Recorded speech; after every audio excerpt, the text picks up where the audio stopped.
born and raised in St. Louis. Grew up in St. Louis County. I graduated from Rittner High School in 1982. Then in 1984, I entered the United States Air Force as a security policeman. After 4 years in 1988, I was honorably discharged. Law enforcement was a passion of mine through the military, and then so in 1989 I went to the St. Louis County Municipal Police Academy, and I began my civilian law enforcement career as a University City police officer in 1989. Ferguson was a strange dynamic. There was a difference in the feeling between day and between night.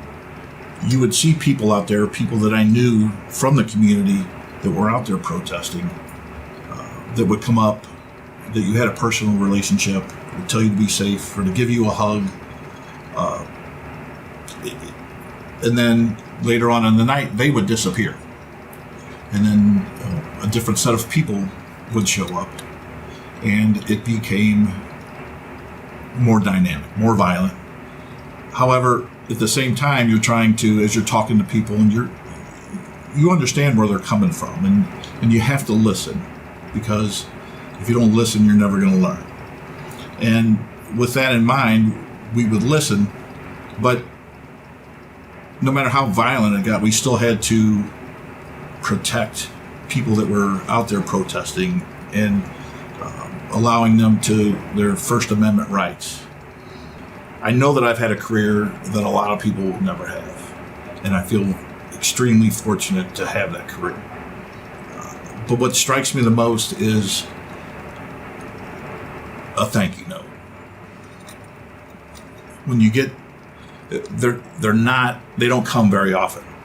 A lot of people tell you thank you very much, but people don't take the time to write a note or a card or a letter nowadays. So to get one of those, you know that you've impacted somebody in a positive manner. I had to went and tell a lady in her 80s who'd been married for over 50 years that her husband was dead. He had drowned in a boating accident at Lake of the Ozarks. And obviously it's very emotional for the person. It's emotional for the policeman. You know, it's hard to tell somebody. So, I stayed with her. I'm not going to leave her. She was able to get a hold of her parish priest, who came, prayed with her, and then I left. And then I went out and answered radio calls, because that's your job. And then probably a month later, I got a card with a note inside, a thank you note.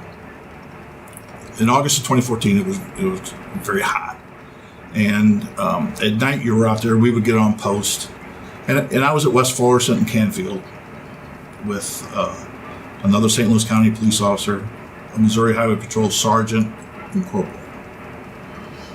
And I would take my car down there, and I always keep a cooler in my car with water, just because you never know. So I had that, but you would get out there at night, and the command post, you would leave the command post about 5, and there was a lot of them. There were donations from all over the place, and which was just overwhelming. I mean, it was amazing, and the men and women were very appreciative of that. But you would get out there, and you were out there. So nobody came in at 8 o'clock and ran down and goes, "Hey, why don't you take a break and let's go get something to eat?"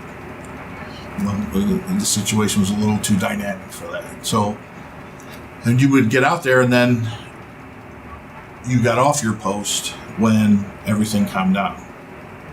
So depending on the day, it was 2 o'clock, 3 o'clock, 4 o'clock in the morning. So you're out there without any food.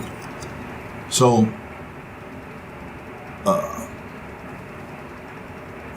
you're working 12-hour shifts, and I wasn't seeing my family very much. So they asked what was going on and were you eating? And I said, well, no, not really. You don't really have time for that. And probably wasn't really hungry anyway. I came home on a Wednesday morning at about 5:30, And when I walked in, my living room was full of cases of water, power bars, peanuts, anything that you could put in your pocket. And when my wife woke up, I stayed up and woke up and I'm like, what's going on? Well, my daughter had heard that, I guess Herbie telling my wife that we weren't eating there. There wasn't a lot of stuff. So she took it upon herself and ran a Facebook campaign. And just a tremendous amount of food all of a sudden within a day had came to our house. And there was so much that I was able to, of course, take a bunch up to Ferguson, up to the command post, to put in my car to take out on the West Florissant Avenue so I could give it to everybody. But she was able to give it to 2 precincts. Officers in Jennings don't get a lot, so she made a care package for them. And then the helicopter pilots don't get anything. So we made a big box and we took it out for them. What inspires me? My wife, my daughter, my friends. This is the greatest job I think you could ever have. I want to be the one that if you got a problem, that you can call me and I can help you solve your problem.